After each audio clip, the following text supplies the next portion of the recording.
महाभारत क्यों हुई ये तो आप सभी को पता है। कहा जाता है कि महाभारत में पांडव और कौरव आपस में ही लड़ जाते हैं और वहीं पे कौरव पे पांडवों की विजय होती है, और जो आपस में चचेरे भाई होते हैं वो युद्ध करते हैं, और जो पांडव होते हैं वो पांडु के वंशज होते हैं, और दूसरी तरफ जो कौरव होते हैं वो धृतराष्ट्र होते हैं। कहा जाता है कि पांडु से धृतराष्ट्र बड़ा होता है।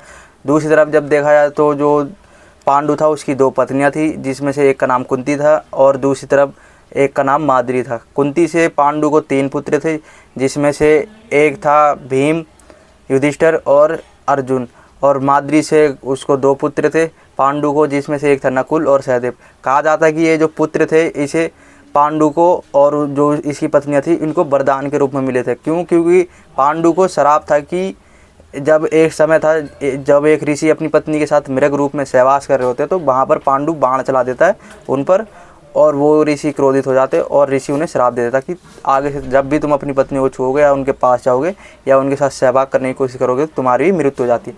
तो जो पांडु होता वो तो वैसे तो उनके पास कभी जाता नहीं है, तो कुंती जो होती है उसे माद्री को एक वो मंत्र बताती है कि इससे तुम अश्विनी कुमार को यहाँ पर बुलाओ और उससे पुत्र की प्राप्ति करना, उनसे पुत्र की प्राप्ति का वचन लेना। तो पांडु की पत्नी जो कुंती उसे वचन देती है और जो मंत्र देती है उस मंत्र से वो अश्विनी कुमारों को बुलाती है। वहाँ से अश्विनी कुमार जो होते हैं वो माद्री को अपने अंश दे देते हैं, जिनका नाम होता है नकुल और सहदेव। इस तरह से कहा जाता है कि नकुल और सहदेव भी जो होते हैं वो भी देवताओं के पुत्र माने जाते हैं और अश्विनी कुमार के पुत्र होते हैं। अश्विनी कुमार जो चिकित्सा और स्वास्थ्य के लिए देवताओं में जाने जाते हैं, वही गुण उनके पुत्र में भी होते हैं। एक समय होता है जब नकुल और सहदेव को कहा जाता है कि जब कर्ण से युद्ध लड़ने से पहले जब इंद्रदेव वो कवच और कुंडल ले लेते हैं तो उनकी माता जो कुंती उनका पालन पोषण करती है वो उसको वहाँ पर ले जाती है उनको और उनसे उपचार करवाती है और कर्ण को वो ठीक करती है। नकुल सहदेव में देखा जाए तो जो नकुल था वो 5 पांडवों में सबसे सुंदर माना जाता था, और दूसरी तरफ जो सहदेव था वो 5 पांडव में सबसे बुद्धिमान भी माना जाता था। 5 पांडव में जो नकुल और सहदेव थे वो सबसे छोटे थे, और जब पांडु की मृत्यु हो जाती है तो माद्री भी उनके साथ सती हो जाती है और अपने दोनों बच्चों को कुंती को दे जाती है कि आगे से तुम इनकी देखरेख करना। कुंती जब दोनों की मृत्यु हो जाती है उन दोनों की, तो इनको लेकर आ जाती है और इस तरीके से 5 पांडव बनते हैं। और दूसरी तरफ इन्होंने गुरु द्रोणाचार्य से शिक्षा ली होती है। कहा जाता है कि नकुल बहुत सुंदर थे और अश्व पालन होता उसमें बहुत वो निपुण थे, और दोनों के दोनों ही चिकित्सा में भी बहुत ज़्यादा निपुण थे। और दूसरी तरफ जो सहदेव थे उन्हें ज्योतिषी, नैतिकता और प्रशासन में अधिक ज्ञान था। वो 5 पांडव में सबसे बुद्धिमान माने जाते थे। और वहीं देखा जाए तो उन्हें परशु अस्त्र का भी ज्ञान था। वो दोनों के दोनों ही जो नकुल और सहदेव होते हैं वो 5 पांडवों में अपनी महत्वपूर्ण भूमिका निभाते हैं। और कहा जाता है कि 5 पांडव से जो जब द्रौपदी का स्वयंवर में जो जीत खिलाता अर्जुन, तो उनकी माता बिना सोचे समझे बिना देखे 5 भाइयों में बांटने को कहती। तो उनमें से कहा जाता है कि जो नकुल सहदेव थे उनकी पत्नी इस तरह से द्रौपदी भी बनी।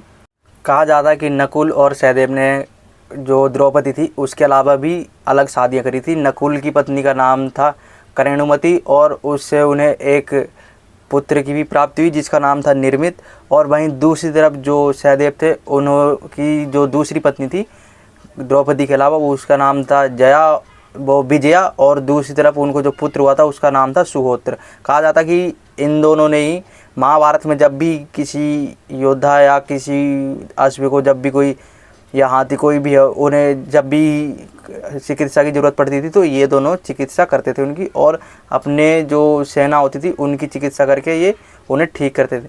कहा जाता कि नकुल और सहदेव बहुत ज़्यादा मतलब कि एक तो सुंदर था और एक बुद्धिमान था। नकुल कहा जाता है कि तलवारबाजी में निपुण था और दूसरी तरफ सहदेव भी तलवारबाजी में ही निपुण थे। कहा जाता है कि जब पांडवों ने युद्ध करा कौरवों से तो कौरवों की हार हो गई और पांडवों की जीत हुई। और जब दूसरी तरफ देखा जाए तो जो नकुल और सहदेव थे, कुंती भले उनकी सौतेली माँ थी लेकिन उनसे भी वो उतना ही प्रेम करते थे जितना कि बाकी के 3 भाई उनसे करते थे, और जो उनके 3 भाई थे वो भी उन्हें अपने सगे भाइयों की तरह ही रखते थे।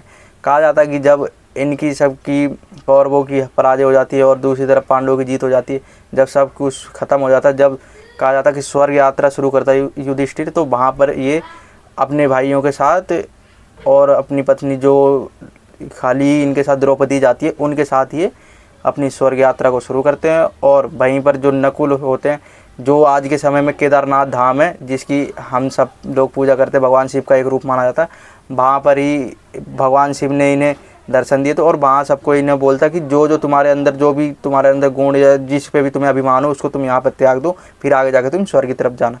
तो जो नकुल होता है वो अपनी सुंदरता का अभिमान नहीं त्यागता, और वो इस तरह से स्वर्ग जा रही हो यात्रा में वो अपने प्राण देता था। और दूसरी तरफ जो सहदेव होता है वो भी अपनी बुद्धिमानी को नहीं त्यागता, वो सोचता कि मैं ही बहुत बुद्धिमान हूँ इन पाँचों में, और वो भी अपनी बुद्धिमानी को नहीं त्याग पाता, और इस तरीके से देखा जाए तो उसकी मृत्यु हो जाती।